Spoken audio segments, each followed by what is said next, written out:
Good morning, students. We will read from page number 31, poverty line, last paragraph. At the center of the discussion on poverty is usually the concept of the poverty line.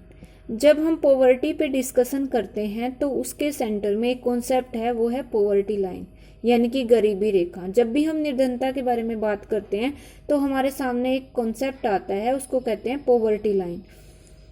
A common method used to measure poverty is based on the income, कि जो एक सामान्य तरीका है गरीबी को major करने का, वो दो चीज़ों पर आधारित है। एक तो इनकम, कि किसी आदमी की इनकम कितनी है, और दूसरा है कंजप्शन लेवल, कि वो किसी चीज़ को कितना यूज़ करता है। तो दो चीज़ों पर हम किसी भी व्यक्ति की या किसी परिवार की पॉवर्टी लाइन के बारे में पता लगा सकते हैं। एक तो उसकी इनकम कितनी है, दूसरी कंजप्शन कितना है, उसका रिक्वायरमेंट कितनी है। A person is considered poor if his और हर इनकम और consumption level falls below a given minimum level. एक व्यक्ति जो होता है उस व्यक्ति को गरीब समझा जाता है अगर उसकी जो इनकम है, उसकी जो आमदनी है और जितना वो यूज करता है या जितना वो उपयोग करता है चीजों को, तो कंजप्शन लेवल जो है falls below a given minimum level. जो भी दिया गया लेवल है, अगर वो दोनों चीजें उससे नीचे चली जाएं, यानी कि उसका कंजप्शन लेवल भी और उसकी जो इनकम है दोनों ही नीचे चली जाएं मिनिमम लेवल से।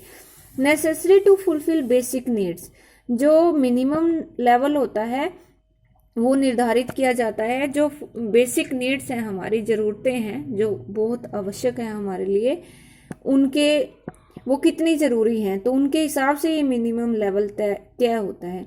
What is necessary to satisfy basic needs is different at different times and in different countries. और जो भी हमारी मौलिक आवश्यकताएं हैं उनको पूरा करने के लिए जो चीज़ की ज़रूरत है वो टाइम, अलग अलग टाइम पे भी अलग होती है और अलग अलग देशों में भी अलग होती है। देयरफॉर पॉवर्टी लाइन में very with time and place, इसलिए जो गरीबी रेखा है वो समय और स्थान के साथ अलग हो सकती है। Each country uses an imaginary line that is considered appropriate for its existing level of development. हर एक देश अपनी एक काल्पनिक रेखा यूज करता है जो सही मानी जाती है डेवलपमेंट के लिए, और जो भी मतलब मिनिमम सोशल नॉर्म्स हैं, जो कम से कम सामाजिक नॉर्म्स हैं, उन सब का जो भी एग्जिस्टेड लेवल है, जो भी मतलब मौजूद जो स्तर उनका मौजूद है, उसको वो सही कंसिडर करते हैं। फॉर एग्जाम्पल देखिए, a person not having a car in the United states may be considered poor. जो अमेरिका में जिस आदमी के पास कार नहीं है उसको गरीब समझा जाता है, पर इंडिया में ऐसा नहीं है। In India owing of a car is still considered a luxury. अपनी कार होना अब भी एक लग्जरी है, यानी कि ये हमारी बेसिक नीड नहीं है बल्कि हमारे लिए एक लग्जरी है, जबकि इंडिया में ये यूएसए में ये एक बेसिक नीड है। इसलिए कंट्री और टाइम, इन दोनों के हिसाब से जो मिनिमम रिक्वायरमेंट है वो अलग हो सकती है। While determining the poverty line in India, a minimum level of food requirement, clothing, footwear, fuel and light, educational and medical requirements etc. are determined for subsistence.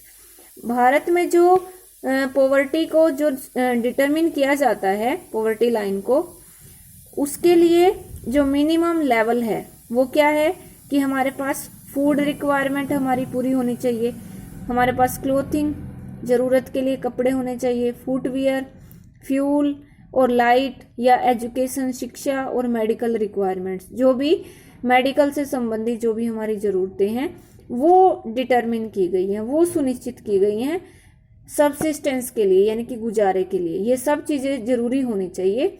ये एक मिनिमम लेवल बना दिया गया कि जिसके पास ये चीज़ें हैं वो गरीबी रेखा से ऊपर है और जिसके पास ये नहीं है वो पॉवर्टी लाइन के अंडर आता है। These physical quantities are multiplied by their prices in rupees. और ये जितने भी फिजिकल क्वांटिटीज हैं, जैसे कि ये food, education, light, medical requirement, इन सब को मल्टीप्लाई किया जाता है जो भी प्राइसेस होते हैं, जो भी उस टाइम मतलब दाम होते हैं चीज़ों के, उनसे उनको मल्टीप्लाई कर दिया जाता है।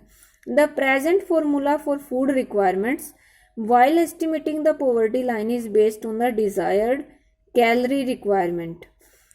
जो इंडिया में प्रेजेंट फॉर्मूला है फूड रिक्वायरमेंट के लिए, यानी कि कितना भोजन हमारे लिए जरूरी है, तो उसके लिए एक फॉर्मूला है जब हम पॉवर्टी लाइन को एस्टिमेट करते हैं या उसका अनुमान लगाते हैं, और वो आधारित है कि हमें कितने कैलोरी की ज़रूरत होती है।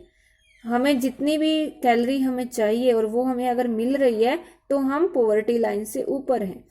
Food items such as cereals, pulses, vegetables, milk, oil, sugar etcetera together provide these needed calories. तो इन कैलोरी की रिक्वायरमेंट को पूरा करने के लिए क्या चीज़ें ज़रूरी हैं? एक तो सीरियल जो अनाज होते हैं, पल्सेस दालें, वेजिटेबल सब्जियां, दूध, तेल, शुगर, तो ये सब इकट्ठे होकर जितनी भी कैलोरी ज़रूरत होती है एक आदमी को, ये सब इकट्ठे होकर प्रोवाइड करती हैं। The calorie needs vary depending on age, sex and the type of work that a person does. जो भी कैलोरी की ज़रूरत होती है वो किस पे डिपेंड करती है कि आदमी की एज कितनी है। जैसे छोटा बच्चा उसको कम कैलोरी चाहिए, बड़े को ज़्यादा। सेक्स जैसे कि महिला या पुरुष, उनकी भी रिक्वायरमेंट कैलोरी के हिसाब से अलग अलग होती है। And the type of work a person does, जिस तरह का काम आदमी करता है उसके हिसाब से भी कैलोरी देखी जाती है कि एक काम करने वाले आदमी को ज़्यादा कैलोरीज की ज़रूरत होती है और जो काम कम करते हैं उनको कम कैलोरी की ज़रूरत होती है। The accepted average calorie requirements in India is 24 calories per person per day in rural areas. गांव के एरिया में एक आदमी के लिए एक दिन में 2400 कैलोरी चाहिए। भारत में जो कैलोरी रिक्वायरमेंट है वो ये तय की गई है कि एक आदमी को 2400 कैलोरी चाहिए।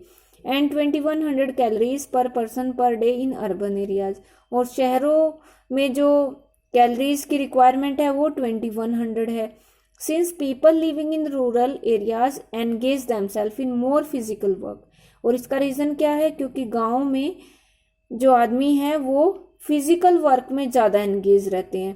Calorie requirements in rural areas are consider to be higher than urban areas, और इसीलिए शहरी क्षेत्रों की बजाय ग्रामीण क्षेत्रों में जो कैलोरी की आवश्यकता है वो ज़्यादा होती है, ज़्यादा मानी जाती है। The monetary expenditure per capita needed for buying these calorie requirements in terms of food grains is revised periodically taking into consideration the rise in prices।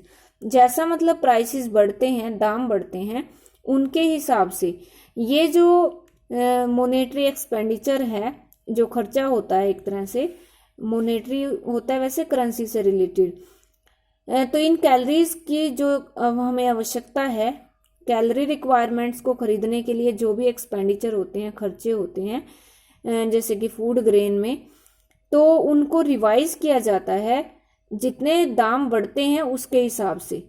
यानी कि हम ये कह सकते हैं कि आज के टाइम में जो हमें कैलोरी चाहिए तो उसके लिए जो अगर आज का जो दाम है इन सारे फूड आइटम्स के, तो वो अगर जितने हैं अगर वो कल बढ़ जाते हैं तो कैलोरी की जो रिक्वायरमेंट्स है उसको भी रिवाइज किया जाता है पीरियोडिकली, यानी कि टाइम पे। On the basis of these calculations, और इन कैलकुलेशन के आधार पर for the year 2011 and 12 the poverty line for a person was fixed at ₹816 per month for the rural areas and ₹1000 for the urban areas. यानी कि poverty line के वे से 816 रुपये per month, यानी कि एक महीने में रूरल एरियाज में फिक्स किया गया कि अगर कोई आदमी इतने कमाता है तो वो पॉवर्टी लाइन से ऊपर है, या मतलब इससे कम कमाता है तो वो नीचे है। तो ये गांव में 816 और शहरों में 1000। Despite less calories requirements the higher amount for urban areas has been fixed.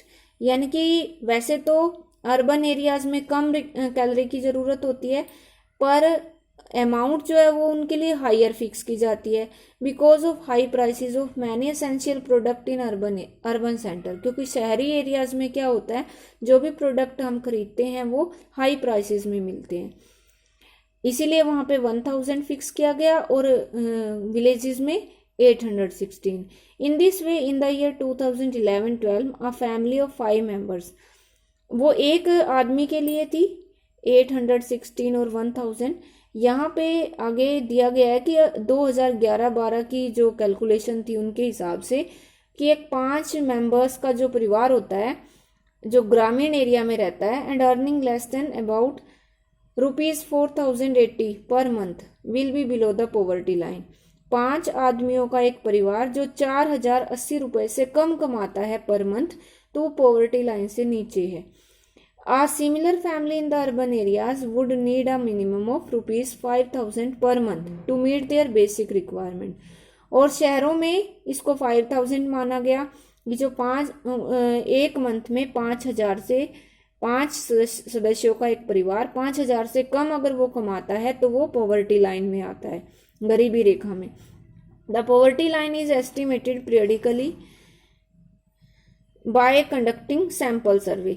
एक सैंपल सर्वे करके इसको पीरियडिकली यानी कि टाइम टू टाइम इसको एस्टिमेट किया जाता है, इसका अनुमान लगाया जाता है। These surveys are carried out by the national sample survey organisation NSSO।